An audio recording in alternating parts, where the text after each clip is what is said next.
क्रांतिक कोण एवं माध्यम के अपवर्तनांक में संबंध। क्रांतिक कोण किसे किससे प्रदर्शित करते हैं? आई सी से, और अपवर्तनांक को म्यू से। इन दोनों के बीच में संबंध बताना है। तो डायग्राम को अच्छे से समझना भाई, क्योंकि डायग्राम अगर आपको समझ में आ गया, उसी को ज्यों का तो हिंदी में शब्दों में लिखना रहता है। तो चलिए ध्यान से देखना। ये क्या है? ये कोई परावर्तक पृष्ठ है और ये अभिलंब है भाई। ध्यान से देखना, ठीक है ना। ये आपका परावर्तक पृष्ठ है और ये आपका अभिलंब है, और ये आपका सघन माध्यम है, ये वाला, और ये विरल माध्यम है। इसका मतलब समझते हो ना, सघन और विरल का मतलब, ठीक है ना भाई, बता दिए थे। अब ध्यान से देखना। तो सघन माध्यम कौन है? जल ले लो या कांच ले लो, जो भी। और विरल माध्यम क्या है? वायु।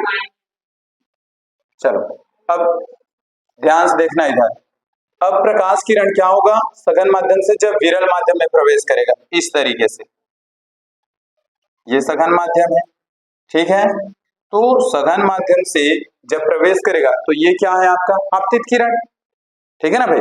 तो सघन माध्यम से जब विरल माध्यम में जाएगा तो यहां से, कहां से? परावर्तक सतह से किस तरीके से जाता है? इस तरीके से जाता है। ध्यान से देखना। इसको हम नाम देते हैं, इसको हम ए बी। ये ए बी एक प्रकाश किरण है जिसे हम लोग क्या कर रहे हैं? सघन माध्यम से विरल माध्यम में प्रवेश करा रहे हैं या आपतित होती है।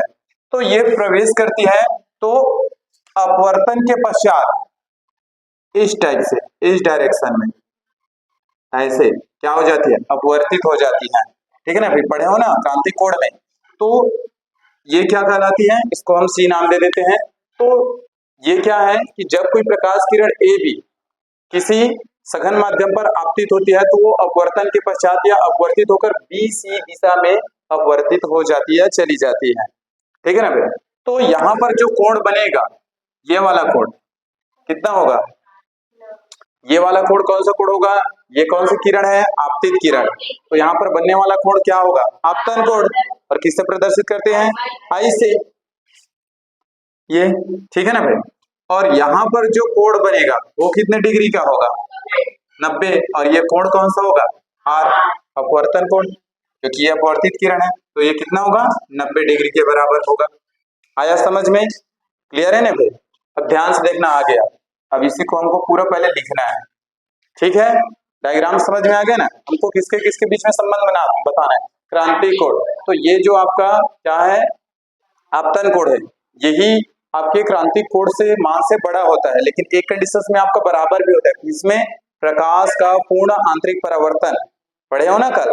तो उसमें आपका ये जो आपतन कोण होता है वो क्रांतिक कोण के मान के बराबर होता है, ऐसा पढ़े थे। तो वहां पर इसके जगह अप्लाई करेंगे और इस आर की जगह रखेंगे 90 डिग्री। तो स्नेल के नियम से लिखेंगे। तो स्नेल का नियम क्या होता है? साइन आई बटे साइन आर, यही तो होता है। फिर इस आर की जगह रखेंगे 90 डिग्री यहां से। तो साइन 90 का मान कितना होता है? 1। तो नीचे से ये पूरा खत्म हो जाएगा और इधर सिर्फ बचेगा क्या? आपका आई म्यू, ठीक है ना। लेकिन कहां से कहां जा रहे हैं ये भी देखना है। सघन माध्यम से विरल माध्यम, यानी कि जल से वायु। तो क्या हो जाएगा? ये W से, ठीक है ना, W to A, air, water से एयर, इस तरीके से। तो इतना बच जाएगा। अब इसको क्या करेंगे? चेंज करेंगे उल्टा। तो इस तरीके से होगा 1 W म्यू ए, और ये हो जाएगा 1 अपान साइन आई। अब ये किसका मान होता है? 1 अपान साइन आई। त्रिकोणमिति पढ़े हो ना, किसका उल्टा होता है? अभी 10th वाले को अच्छा देख के बता दी है। कौशिक का उल्टा होती है, ठीक है ना। उल्टा होता है कौशिक का साइन। तो इसके जगह क्या लिखेंगे? कौशिक आई, इस तरीके से। तुरंत देख के बता दी मैंने क्या।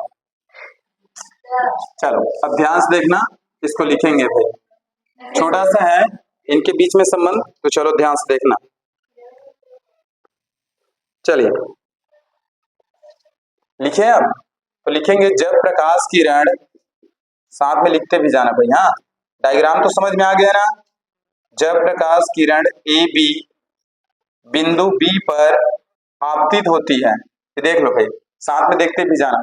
ये आपका प्रकाश किरण ए बी है और बिंदु बी पर यहाँ पर क्या हो रहा है? आपतित होता है, ठीक है ना भाई। तो जब प्रकाश किरण ए बी बिंदु बी पर आपतित होती है, आपतित होती है तो क्या होता है, आपतित होती है तो तब वह बी सी दिशा में अपवर्तित हो जाती है, तब वह बी सी दिशा में अपवर्तित हो जाती है, बी सी दिशा में अपवर्तित हो जाती है। क्योंकि प्रकाश कहां से जा रहा है, सघन माध्यम से विरल माध्यम में प्रवेश कर रहा है, क्योंकि प्रकाश सघन माध्यम से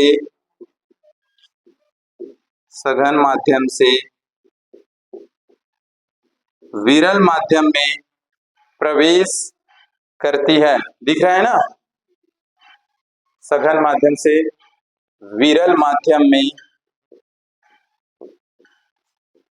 प्रवेश करती है।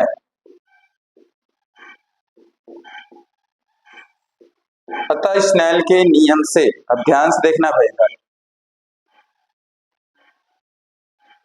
तो स्नेल का नियम क्या बोलता है मालूम है? अतः स्नेल के नियम से क्या हो जाएगा, तो ध्यान से देखना, जल से वायु में जा रहा है तो किस तरीके से लिखेंगे, W म्यू ए, और ये हो जाएगा साइन आई बटे में साइन आर। ये लो, यहां तक समझ में आया ना कैसे हुआ सोनम? समझने की कोशिश करना भाई, ठीक है ना। इसको दे देना इक्वेशन नंबर फर्स्ट। अब ध्यान से देखना, ये जो आपका आपतन कोण है ये किसके बराबर होगा, क्रांतिक कोण के, तो लिखेंगे अब यदि आपतन कोण I इक्वल आई सी हो तो, ठीक है ना भाई, जो आपका ये आपतन कोण है वो किसके बराबर हो, क्रांतिक कोण, आईसी मतलब क्या है, क्रांतिक कोण है, क्रिटिकल एंगल, ठीक है ना भाई, इसके बराबर हो तो आर का मान कितना होगा, आर बराबर 90 डिग्री होगा। अब इन मानों को समीकरण एक में रखो, तो आई की जगह क्या रखेंगे, आईसी, और आर की जगह क्या रखेंगे 90 डिग्री, तो ये हो जाएगा आपका डब्ल्यू म्यू ए और साइन आईसी और बटे में हो जाएगा साइन 90, और साइन 90 का मान कितना होता है 1, ठीक है ना भाई, इधर लिख रहा हूं तो ये हो जाएगा साइन आईसी नीचे में 1, और नीचे में 1 का कोई मतलब नहीं होता तो सिर्फ क्या बचेगा साइन आईसी। क्लियर है, यहां तक समझ में आया? अब मैं इसको उल्टा करूंगा, लेफ्ट हैंड साइड में ये बचा है, राइट हैंड साइड में वो बचा है, अब इसको मैं उल्टा करूंगा तो क्या होगा, ऊपर में 1 लगाओ तो उल्टा हो जाता है, डब्ल्यू म्यू ए, ठीक है भाई, इसका उल्टा करेंगे तो क्या होगा 1 अपॉन साइन आई सी। इसमें किसी को समस्या है, व्युत्क्रम मतलब उल्टा करेंगे तो एक लगा के उसको नीचे में लिख दो, जो नंबर दिया है या कोई भी आपका साइन दिया है उसे, तो आपका उल्टा हो जाएगा। अब यहां से क्या करेंगे, हम इन दोनों का मान रखेंगे, तो इसका मान क्या होगा, अगर उल्टा किया है तो इसको सामने में लाओ, इसको उधर ले जाओ, इधर ध्यान से देखो, अगर मैं इसका मान निकालना चाहता हूं तो कैसे होगा, अगर मैं इसका मान निकालूं तो डब्ल्यू म्यू ए, तो उल्टा है तो जस्ट इसी को सामने में लाओ तो उसका वैल्यू बन जाएगा, तो ए को पहले लाओ और ये म्यू और ये डब्ल्यू, तो इसकी जगह हम उसको रखने वाले हैं, और 1 अपॉन साइन आई सी किसका उल्टा होता है, तो ये 1 अपॉन साइन आई सी तो रहेगा, लेकिन 1 अपॉन साइन किसका उल्टा होता है, कोसेक का, तो ये हो जाएगा कोसेक आई सी। आया क्या समझ में? अब इन दोनों मान को कहाँ रखेंगे, यहाँ पे रख दो, तो इसकी जगह क्या रखेंगे, ए म्यू डब्ल्यू, और इसकी जगह क्या रखेंगे कोसेक आई सी। आया समझ में यहाँ तक? यही आपका क्या है, अब इसे बस व्यापक रूप में लिखेंगे, तो इसको देना इक्वेशन नंबर 2।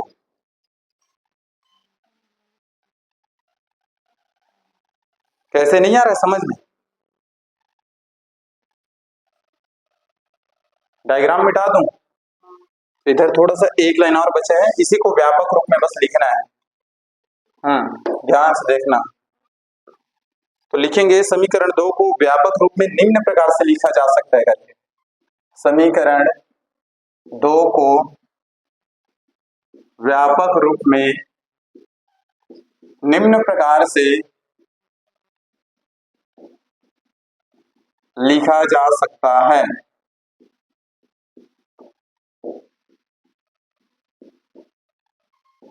क्या हुआ, कुछ है समस्या?